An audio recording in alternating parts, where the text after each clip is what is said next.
Bismillahirrahmanirrahim. Assalamualaikum warahmatullahi wabarakatuh.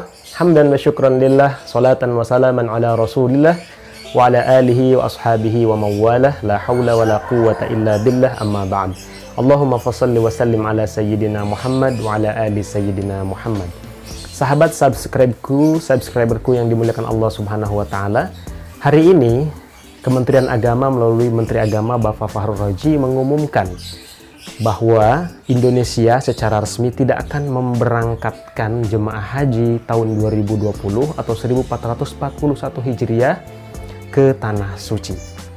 Sebelum lanjut, mohon untuk sahabat yang belum subscribe channel Muksid Haitami, mohon di subscribe, dipencet tombol warna merah yang ada tulisan subscribe sampai berubah menjadi warna abu-abu.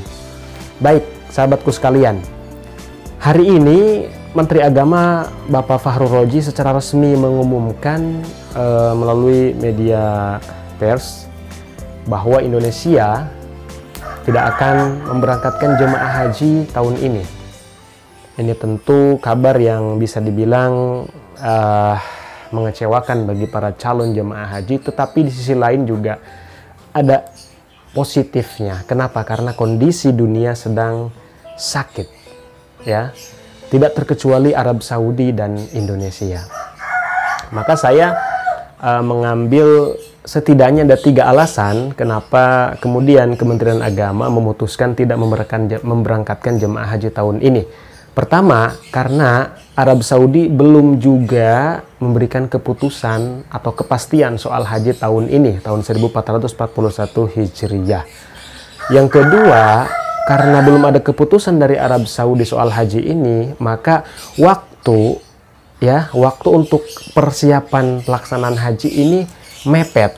Bayangkan, ratusan ribu jamaah haji yang dari berbagai tanah air, dari pelosok negeri, dari berbagai suku, bahasa, berbagai macam ras, ya, dan usia itu berkumpul berangkat, dan itu perlu persiapan yang sangat matang. Ya, kemudian yang ketiga, ini tentu saja karena alasan kesehatan, mengingat kasus pandemi ini memang belum berakhir, ya. Jadi grafiknya itu masih naik baik di Arab Saudi maupun di Indonesia.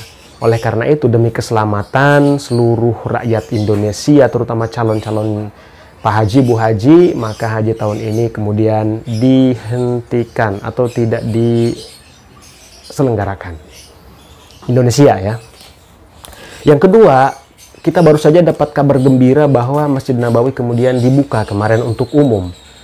Ya, menurut informasi sekitar 90.000 jemaah masuk ke dalam Masjid Nabawi, dan pihak otoritas Masjid Nabawi tetap memberlakukan prosedur kesehatan yang ketat. Jadi jamaah yang masuk tetap menjaga jarak antara jamaah satu dengan jamaah lain, ya.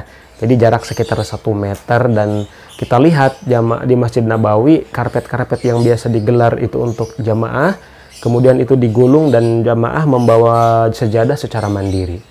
Kemudian pas masuk ke dalam Masjid Nabawi juga diperiksa, ya, suhu tubuh, kemudian dikasih cairan hand sanitizer agar steril, ya, jadi tidak membawa virus ke dalam masjid. Awalnya saya berpikir ini lampu hijau, ya, bahwa kemungkinan haji dan umroh ini akan segera dibuka, tapi kemudian Indonesia mengambil keputusan tidak memberangkatkan jemaah haji. Kemudian haji tahun ini sebenarnya tetap ada, ya, walaupun itu dilaksanakan oleh internal Arab Saudi. Artinya orang-orang Arab saja yang kemudian akan melaksanakan ibadah haji. Karena saya pikir tidak mungkin dalam 1 tahun ini tidak ada yang melaksanakan haji, tidak ada yang tawaf, tidak ada yang wukuf, dan tidak ada yang mabit, dan lain sebagainya. Pasti ada, walaupun hanya beberapa orang saja.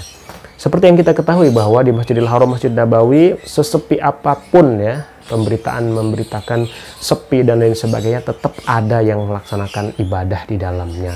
Itu para staf-staf Masjidil Haram. Kemudian yang dilarang atau yang tidak akan diberangkatkan untuk haji ini memang haji reguler dari pemerintah. Tetapi kalau misalkan ada jemaah haji yang plus furoda, dia tetap mampu untuk berangkat, maka pemerintah akan memberikan pidana kepada jemaah haji tersebut. Jadi saran saya jangan coba-coba untuk tetap memaksakan diri berangkat, karena bukan nanti sampai di tanah suci, tapi nanti sampai di hotel Prodeo. Nauzubillah min dzalik. Jadi apa yang dapat kita petik dari kebijakan yang baru saja dikeluarkan oleh pemerintah melalui Kementerian Agama, bahwa benar-benar kita harus sabar dan tawakal kepada Allah Subhanahu wa taala. Apa yang menimpa kita ini juga tidak lain adalah yang terbaik bagi kita dari Allah Subhanahu wa taala.